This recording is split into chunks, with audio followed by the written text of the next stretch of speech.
Bab 456. Ayah tiri, aku akan membawa seseorang ke sana. Fernan Yates mengajukan diri. Baiklah, bawa tulang, Titan, dan Golem bersamamu. Fakta bahwa mereka bisa menangani pengawal hitam putih menandakan bahwa mereka cukup kuat. Scott Yates memerintahkan. 4 dewa perang perkasanya secara individual lebih kuat daripada pengawal hitam dan putih, jadi fakta bahwa Scott mengirim 3 dari mereka adalah bukti tekadnya. Fernan ragu-ragu sejenak sebelum berkata, ayah tiri. Membawa Tipon tidak mungkin. Dia terlalu berniat membunuh. Butuh banyak usaha selama beberapa dekade terakhir untuk mencoba menjinakkannya, jadi kita tidak bisa membiarkan dia membantai semua orang di Northampton. Kata Scott. 4 dewa perang yang perkasa di bawah Scott semuanya memiliki kekuatan masing-masing. Tulang itu kejam dan apatis. Selama pertempuran tinju bawah tanah di mana dia harus menghadapi beberapa ratus lawan sekaligus, dia menarik tulang rusuk seseorang dan menggunakannya sebagai senjata untuk membunuh semua orang. Titan sangat ahli dalam gulat sejak ia masih muda. Golem seperti binatang buas karena tubuhnya sekuat baja. Senjata biasa tidak bisa melukainya. Namun, yang terkuat dari mereka semua adalah Tipon. Dia telah dibesarkan oleh organisasi pembunuh sejak dia masih muda. Organisasi mengadopsi 100 anak yatim dan membuat mereka berkelahi dan membunuh satu sama lain setelah beberapa tahun pelatihan. Hanya anak terakhir yang tersisa yang memiliki hak untuk memasuki organisasi. Tipon adalah orang yang telah membunuh semua rekannya dan berhasil keluar hidup-hidup. Niat membunuhnya luar biasa, dan setidaknya 700 orang telah dibunuh olehnya. Begitu haus darahnya dipicu, dia tidak bisa dihentikan. Scott pernah ditangkap selama perang di adegan bawah tanah Erudia, dan Tipon telah membunuh beberapa ribu orang hanya untuk menyelamatkannya.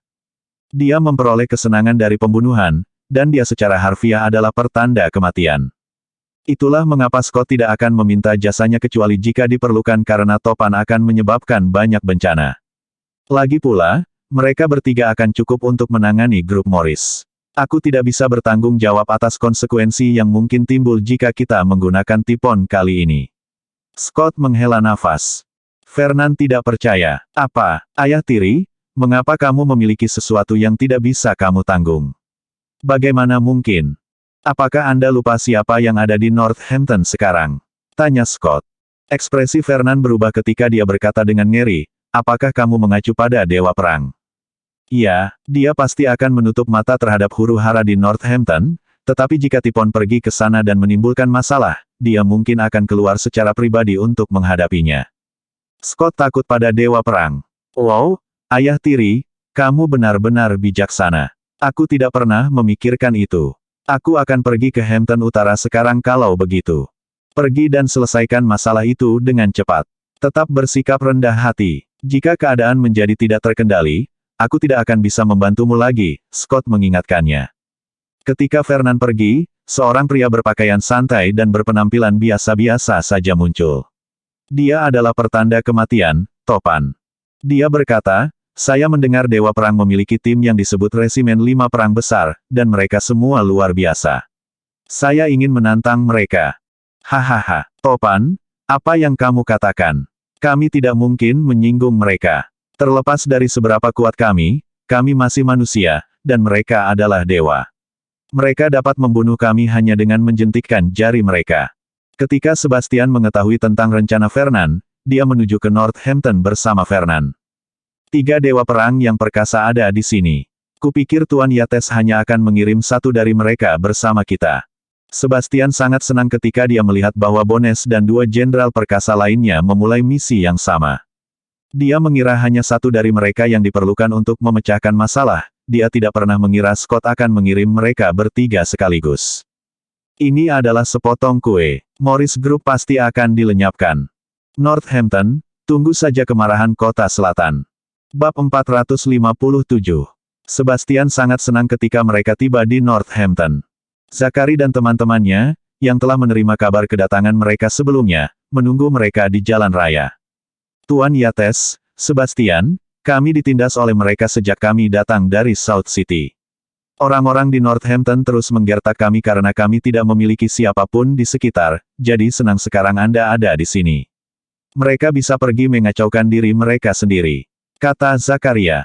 Semua orang mulai membesar-besarkan tentang apa yang terjadi pada mereka selama mereka tinggal di Northampton, dan itu membuat Sebastian dan Fernand marah. Di permukaan, Fernand tampak tenang dan metodis, seperti rubah yang licik. Namun, dia sebenarnya bajingan. Dia telah melakukan banyak kejahatan dan sombong dan arogan. Dia hanya tidak pernah menunjukkan sisi dirinya karena Scott menjulang di atasnya setiap saat. Sekarang dia datang ke Northampton dan tidak ada seorang pun di sini untuk mengendalikannya lagi, dia ingin melepaskan sisi liarnya. Huff, meremehkan kota selatan. Mereka menggali kuburan mereka sendiri. Seru Fernand marah. Tuan Yates, apa yang harus kita lakukan selanjutnya? Tanya Bastian. Bukankah keluarga Rogers secara terbuka mendukung grup Morris? Kalau begitu, kita akan pergi ke kediaman keluarga Rogers. Kilatan mengancam melintas di mata Fernand.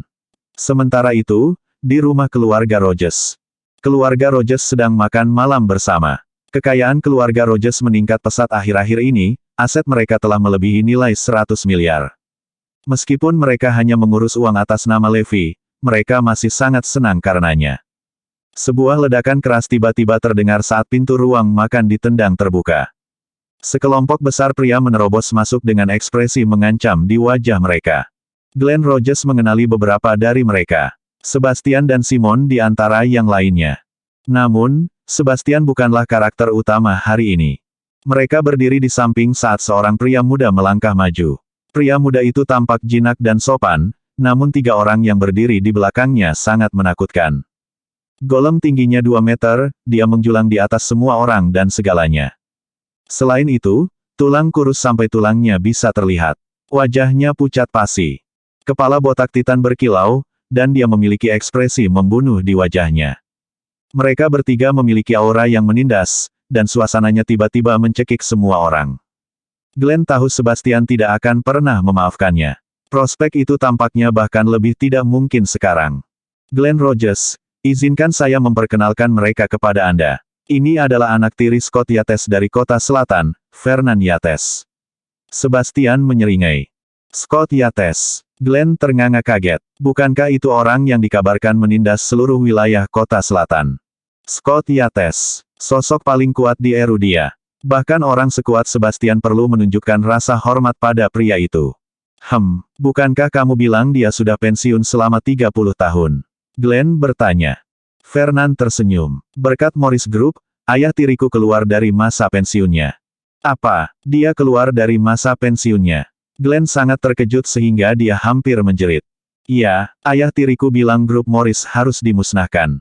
Fernand kemudian mendekati meja makan, duduk dan tersenyum, kelihatannya enak. Buatkan aku porsi ekstra. Dia bersikap sombong dan kasar. Salah satu anak muda dari keluarga Rogers mendengus. Bangun, kamu pikir kamu siapa? Beraninya kamu datang ke wilayah keluarga Rogers dan membuat keributan. Apakah kamu mencari masalah? Keluarga Rogers telah melakukannya dengan sangat baik akhir-akhir ini, dan mereka adalah kehadiran yang kuat di Northampton. Itulah mengapa mereka memandang rendah semua orang, terutama orang-orang yang mengejek mereka. Glenn hendak memperingatkannya, tetapi sudah terlambat. Tentu saja dia tidak tahu siapa Scott Yates.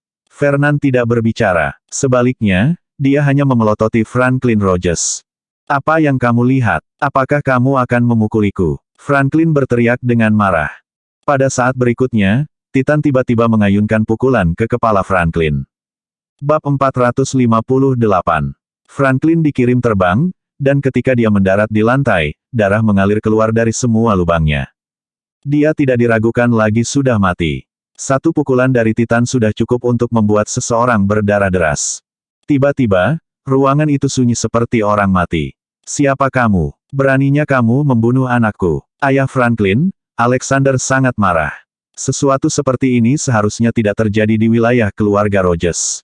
Alexander dan istrinya, Snow Wahbuck, menerkam mereka.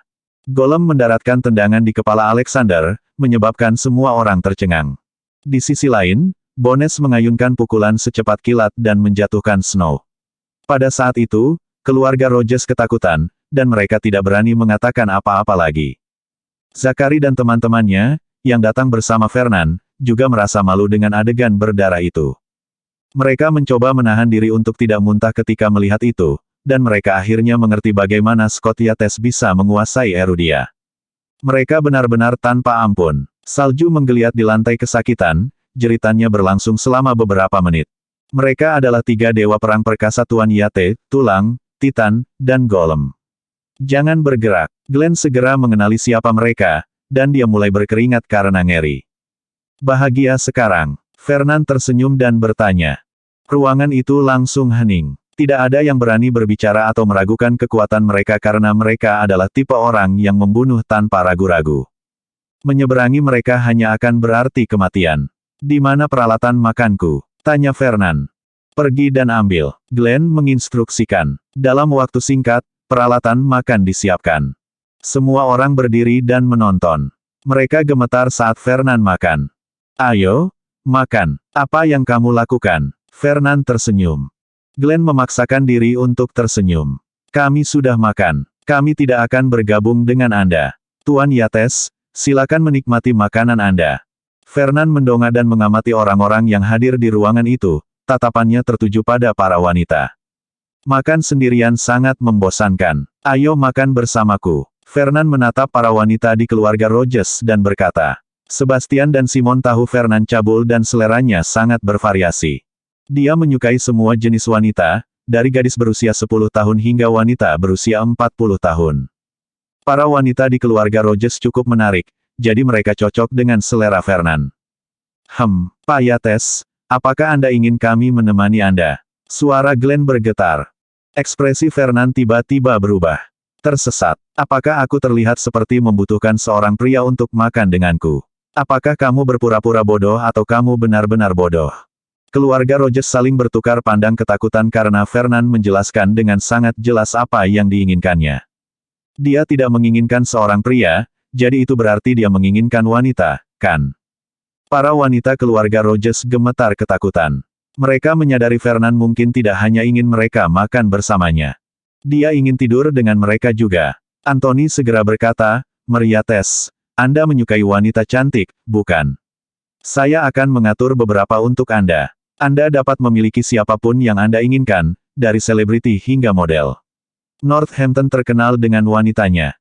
Leo menambahkan, ya, kami bisa mendapatkan wanita manapun yang Anda sukai. Bab 459. Fernand memelototi mereka berdua. Aku tidak menginginkan wanita lain karena wanita yang kuinginkan ada di sini. Kamu, dan kamu. Fernand menunjuk 7 atau 8 wanita yang ada di ruangan itu. Istri Anthony dan Leo, serta istri sepupu mereka, termasuk dalam daftar Fernand. Selain itu, istri dari orang-orang muda di keluarga Rogers juga disertakan. Tidak, kita tidak bisa melakukan ini. Pak Yates, tolong cari orang lain. Mereka wanita biasa. Sepupu Anthony, Silas Rogers, mengatakan. Zachary menamparkan Silas dengan keras. Betapa tidak tahu malunya kamu. Tuan Yates menginginkan wanita-wanita itu.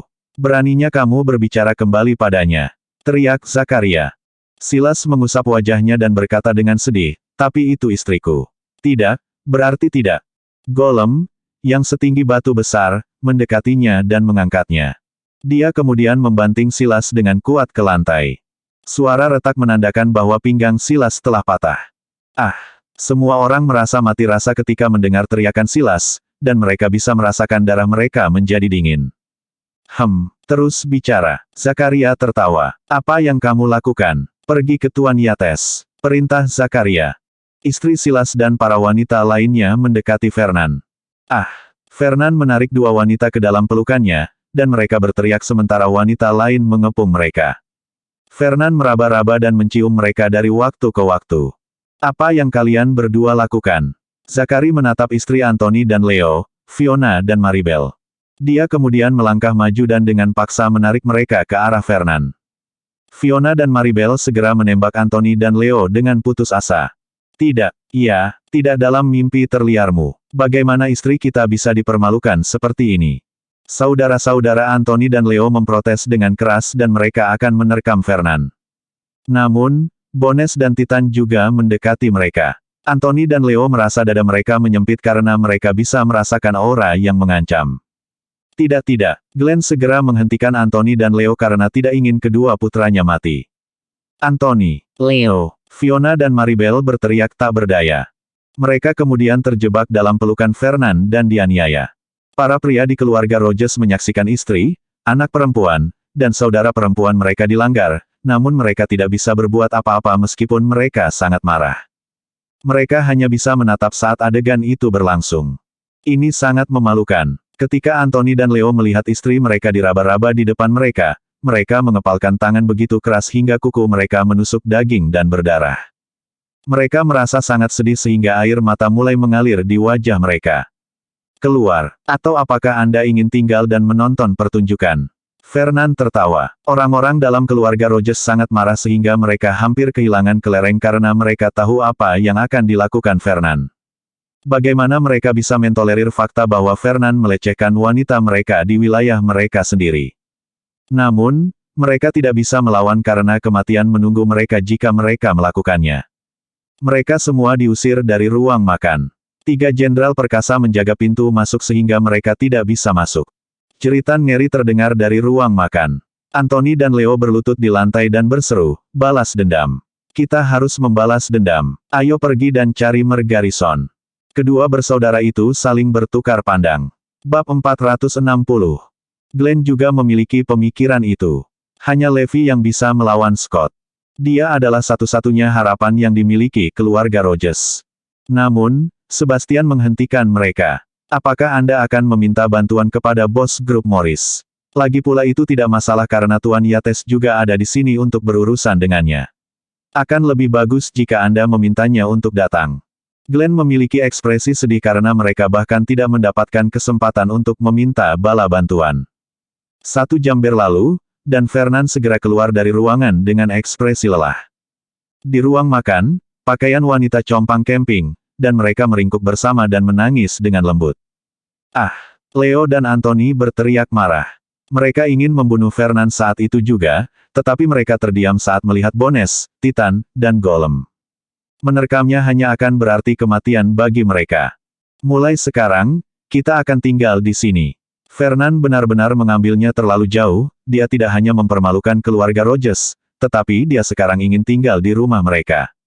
Para wanita keluarga Rogers merasa ngeri ketika mereka mendengar itu karena ini berarti mereka akan menjadi korbannya lagi. Glenn tiba-tiba menyadari bahwa Fernand memaksa mereka untuk memanggil Levi. Jika mereka tidak menelepon Levi, Fernand tidak akan pernah pergi. Apakah Anda tidak senang dengan Tuan Yates tinggal di sini? Golem bertanya dengan suara rendah.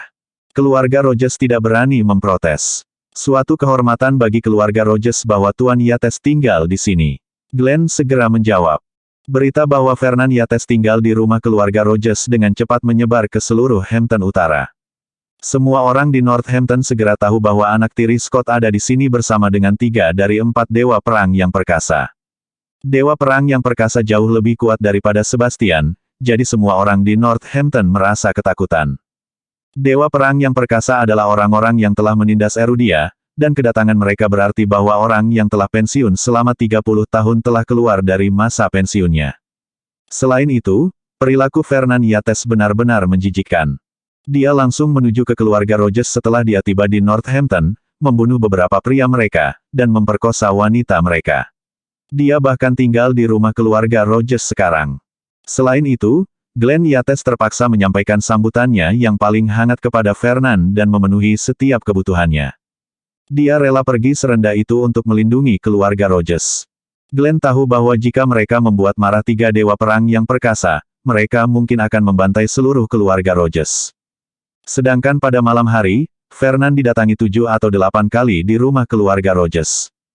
Dia mengenakan jubah mandi dan mengaduk-aduk gelas anggurnya sambil tertawa kecil dan berkata, "Ayah tiriku sangat menekanku pada hari itu. Beginilah seharusnya aku hidup. Saya pikir saya perlu memperpanjang masa tinggal saya di Northampton. Berada di Northampton berarti dia bisa melakukan apapun yang dia suka." 2 film ini cukup populer akhir-akhir ini. Aku bisa melihatnya di mana-mana. Pemeran utamanya cukup bagus. Kudengar dia masih pemula, kata Fernand geli. Zachary, yang berdiri di sampingnya, segera berkata, "Tuan Yates, saya tahu siapa aktris utamanya. Namanya Helena Engler, dan dia di bawah grup Bintang Oriental." "Oh, kamu kenal dia?" Fernand mendongak dan bertanya. Aku akan membawanya kepadamu jika kamu tertarik. Zakari tertawa kecil. Fernan menepuk Zakari dan berseru, bagus. Kamu tahu tempatmu. Keluarga Suarez diberkati memiliki seseorang sepertimu. Aku akan membawanya sekarang. Tapi, Zakari ragu-ragu. Sedikit rasa frustrasi terlihat di wajah Fernan. Ada apa? Kenapa kamu gagap? Presiden wanita Oriental Star Group, Zoe Lopez, juga cantik luar biasa. Mari saya tunjukkan beberapa fotonya. Zakari ingin orang lain melakukan pekerjaan kotor untuknya. Bersambung.